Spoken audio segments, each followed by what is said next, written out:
How to set SEO description in WordPress website. Hey guys, in this video I'll be teaching you how to set SEO description in your WordPress website. First of all, you need to understand what is SEO description. Let's search what is SEO. As you can see here, this is your SEO title and this is your SEO description. Today I'll be teaching you how to set this SEO description. First of all, you need to go to your website and here you need to go to plugins and then click on add new.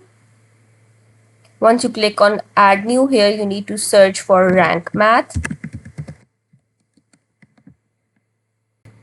You need to install this rank math SEO plugin and then activate it.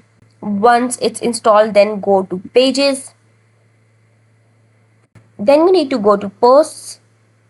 Let's say I want to edit this post. I'll click on edit.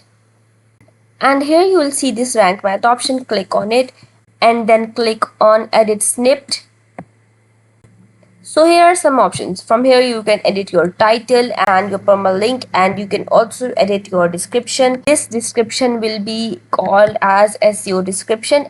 As you can see here, it is written, this is what will appear as the description when this post shows up in the search result.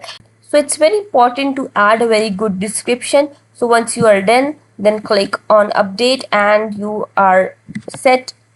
This is how to set SEO description in WordPress website. I hope the video helped you. Remember to give this video a thumbs up if you found it useful and subscribe our channel for more tutorials like this. Thank you for watching this video.